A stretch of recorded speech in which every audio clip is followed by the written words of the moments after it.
Vamos a ver, jefe del servicio de cirugía del Hospital de Caravaca, el doctor Aurelio Chamorro Ortega, quien no lo conoce, evidentemente en la región de Murcia y en muchas, me consta, partes de España.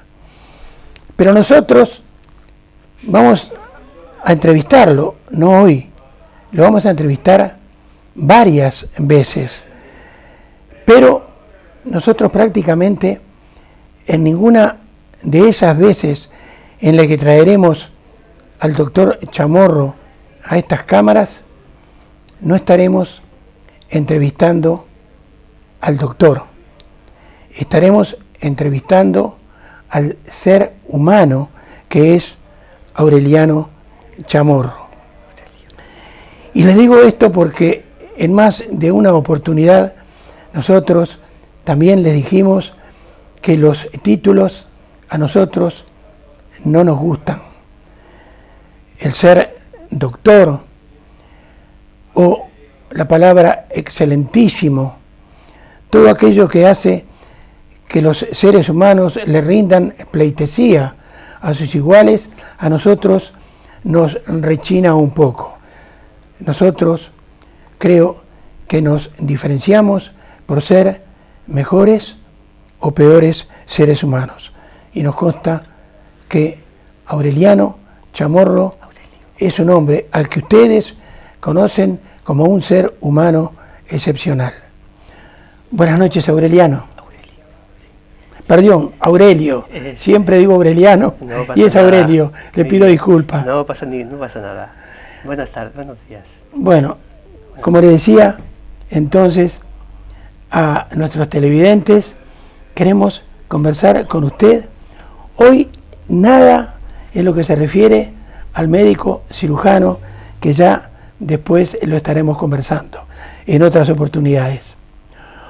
Hoy queremos hablar, primero, que nos cuente un poco su carrera, eso sí, que ubique al televidente en lo que se refiere a su carrera, en cuanto a que es desde el 86, sí, director allí como jefe de cirugía en el Hospital de Caravaca, pero cuéntenos un poco desde que se recibió hasta ahora. Pues muy bien, muchas gracias por querer contar conmigo para esta entrevista. Ciertamente, quizá no voy a remontarme muy atrás. Yo soy granadino, estudié la carrera parte en Granada y parte en Pamplona, donde obtuve la licenciatura y más tarde el doctorado. Realicé mi especialidad de cirujano en Bilbao y después de esto pasé 10 años de trabajo intenso en la clínica universitaria de Pamplona, de la Universidad de Navarra. Y fue una etapa muy fructífera, muy intensa. Posteriormente tuve oportunidad de presentarme y de obtener la plaza de jefe de servicio de este hospital, de Caravaca de la Cruz, y desde el año 86, y en realidad trabajo allí desde el año de julio del 87, pero tenía la plaza de antes, y me he arraigado en esta zona. Soy caravaqueño y prácticamente y murciano. Bueno, podría comentar muchas más cosas, pero prefiero que me dirijas la conversación hacia temas que te interesen. Doctor Aurelio, perdón. Aurelio, sí. Aurelio, le dije anteriormente que quiero hablar del ser humano, sí, que se ocupa de las cosas del ser humano y en su caso de los pesares del ser humano. Y sabemos perfectamente bien que usted vivió una etapa de su vida por allá, por Pamplona, con una niña, con Alexia, sí, a quien se está tratando en estos momentos de beatificar con toda razón y con toda justicia. Quisiera que le contara entonces a los televidentes, una niña de la cual en el año 2008 se hizo una película titulada Camino. Ya nos contará también que no narra muy bien la realidad, pero cuéntenos un poco esa historia humana que usted vivió in situ. Pues muy bien. Tengo mucho interés precisamente en hablar de este caso, puesto que la película que tanto se ha difundido deforma, como has comentado antes, la realidad. La familia y los que hemos sido protagonistas de algún modo de esa historia estamos verdaderamente indignados. Indignados porque la película comienza refiriéndose a que se cuentan hechos basados en la realidad. Y sin embargo deforma de tal manera la realidad que en nada se parece a lo que ocurrió. Yo tuve oportunidad de tratar como médico a esta niña de 14 años cuando llegó justo a la clínica universitaria de Pamplona, y entonces compartí todo el proceso a partir de ese momento de su enfermedad hasta su muerte de un modo pues especialmente intenso. Aunque me parecería interesante hacer una referencia al pasado, contar un poquito hasta ese momento qué fue de la historia de Alexia, y a partir de ahí pues yo seguiré contando lo que he vivido como espectador cualificado. Bueno, Alexia era la quinta hija de un matrimonio madrileño. Su padre era ingeniero de caminos y realmente era una familia acomodada. Habían perdido 2 hijos muy pequeños y entonces vino por fin Alexia como una sorpresa grata. Una familia de convicciones muy cristianas. Cuando nació le comentaron a su madre: señora, una persona que trabajaba en su casa, le dijo: señora, esta hija es un premio. Y le dijo su madre: no, esta hija es un regalo, porque los premios se merecen, pero ella no la hemos merecido, es un regalo del cielo. Bueno, ahí empezó un poco la andadura de esta criatura. Ella iba al colegio, fue al colegio de Carmelitas en Madrid, y era una niña absolutamente normal, por lo demás. Si destacaba por algo era por su piedad. Desde muy pequeñita, pues le habían educado en el trato con el Señor. Ella cada día que llevaba al colegio hacía una visita al Santísimo y le decía: Jesús, que yo haga siempre lo que tú quieras. Desde muy pequeña. Era una chica estudiosa, buena compañera, normal. Y así transcurrió su vida hasta los 14 años. Un buen día empezó a notar que le dolía el cuello, que le costaba escribir. Y en ese momento lo comentó a sus padres, ella no se quejaba. Sus padres se empezaron a preocupar y fueron al médico. El médico en aquel momento consideró que eran dolores propios del crecimiento, no le dio más importancia. La chiquita siguió su vida normal, pero los dolores iban un poco mal, y entonces empezó incluso a notar algunas sensaciones de falta de fuerza en el brazo y en la pierna, y ya los padres, un poco más preocupados, volvieron al traumatólogo. El traumatólogo entonces le hizo unas radiografías y comprobó que tenía un aplastamiento vertebral en las vértebras cervicales. Esto ya era un tema muy peligroso, porque podía exponer a una lesión grave de la médula espinal, y entonces se propuso como necesidad urgente perdón, una tracción. Primero lo que hicieron fue colocarle unos hierros para someterle el cuello a tracción y evitar el aplastamiento vertebral. Eso fue bastante molesto para ella, porque de entrada una niña que era activa y normal tuvo que quedarse absolutamente inmóvil con un peso en la cabeza y a la espera de no se sabe qué. Aparentemente aquello mejoró un poquito, se encontró un poco mejor y se fue a casa. Pero poco tiempo después empezó que eso ya le molestaba más todavía. Las molestias y la debilidad en el brazo iban a más y los padres, verdaderamente ya más preocupados, hicieron otra consulta. Se le hizo un escáner y entonces se comprobó que realmente lo que tenía era un tumor en la columna cervical. Es un tumor que posteriormente en la biopsia se confirmó que es un tumor de Ewing, que es un sarcoma muy agresivo, con un pronóstico verdaderamente malo. Le propusieron en ese momento, claro, una intervención. Bueno, todavía en ese momento no habían hecho el diagnóstico. Se supo ya en el resultado de esa biopsia.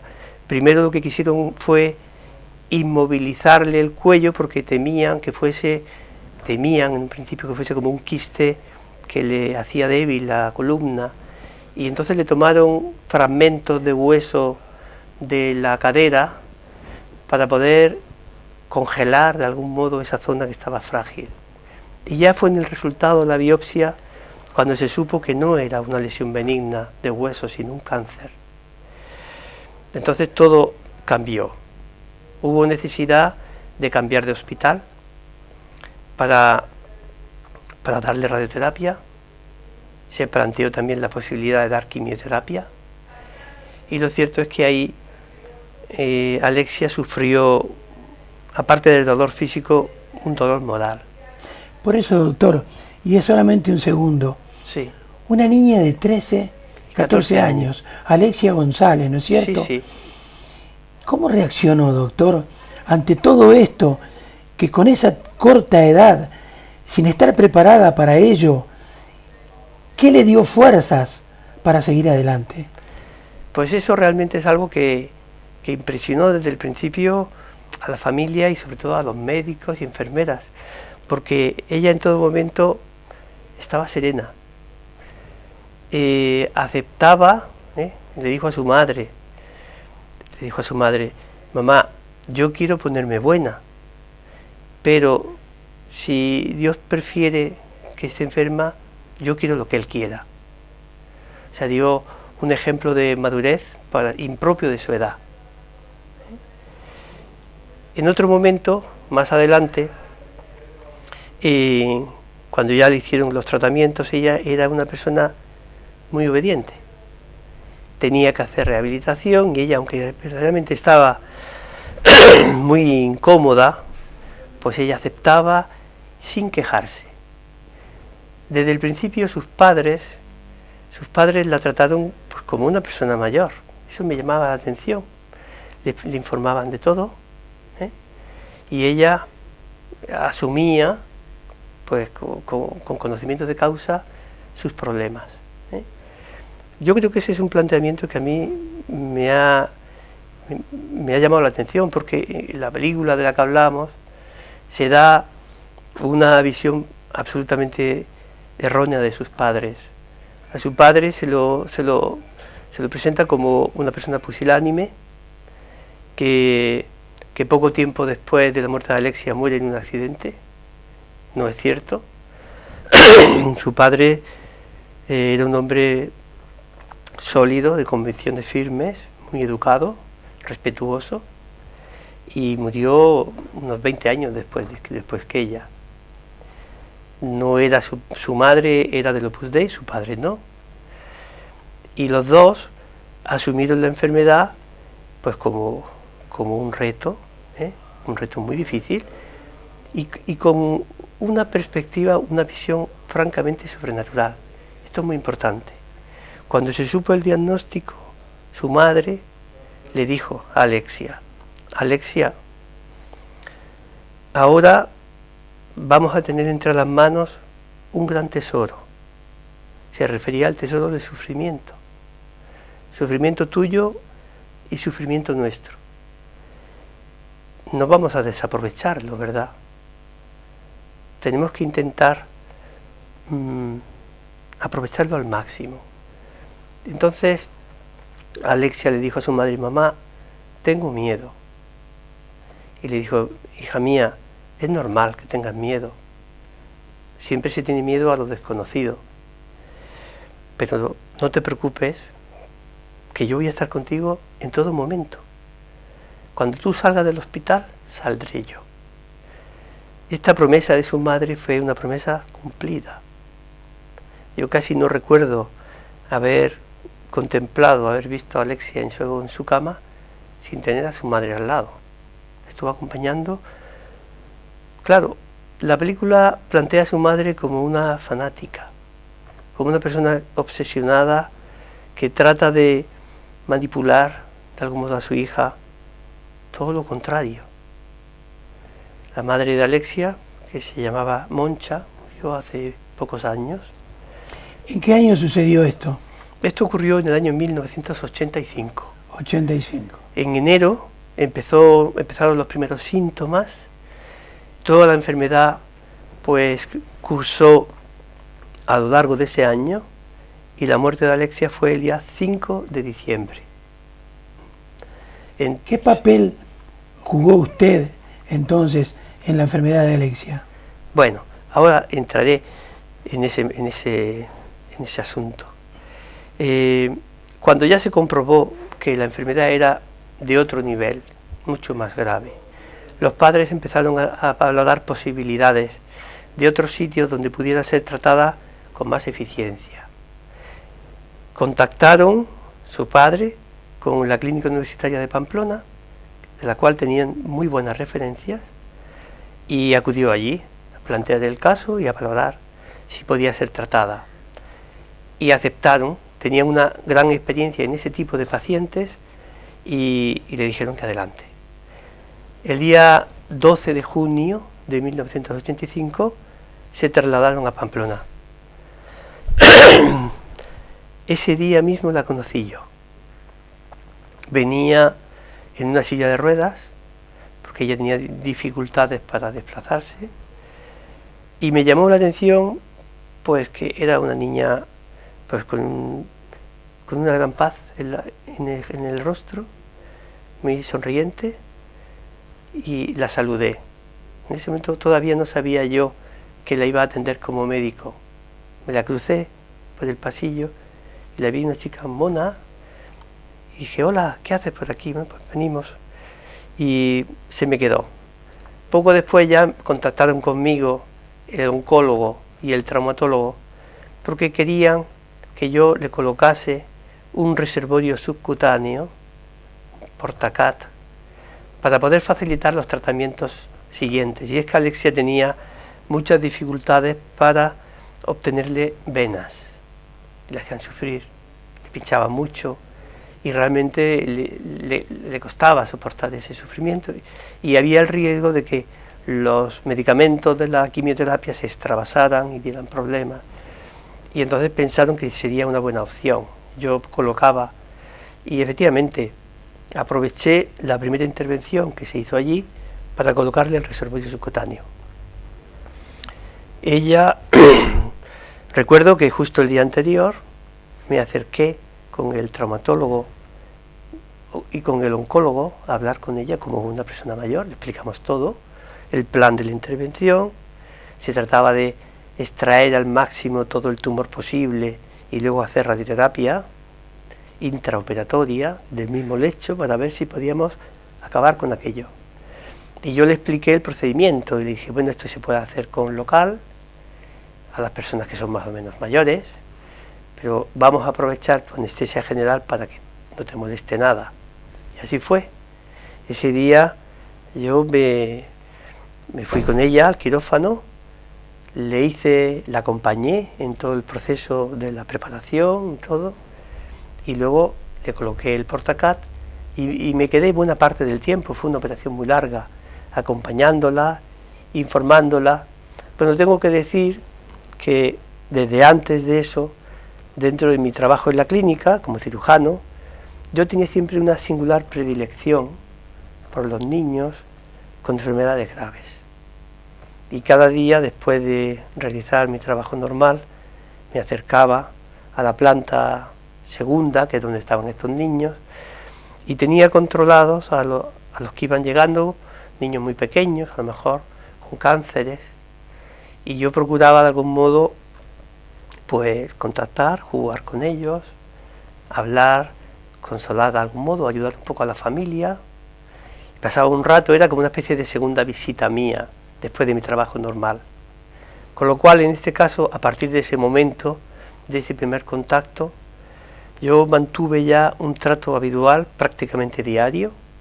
Me hacían una visita, aunque ya desde ese momento no era una paciente que yo llevara directamente, porque correspondía a otro servicio, pero yo ya entablé un trato de amistad con la familia y con ella, y casi cada día iba a ver cómo iba, estaba un poco al quite de problemas que ella pudiera tener, para prestarles pequeños servicios.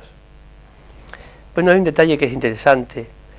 Ella, dentro de su piedad, tenía una especial devoción al ángel de la guarda.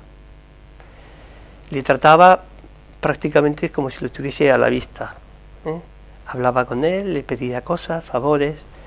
Tanto es así que un día había decidido que le resultaba un poco incómodo llamarle en abstracto ángel o ángel de la guarda, y quiso ponerle un nombre. Y le puso un nombre, le llamaba Hugo. Y le preguntó a su madre, pero Alexia, ¿Hugo? ¿Por qué Hugo? Y dijo, ya es que me parece un nombre muy adecuado para un ángel.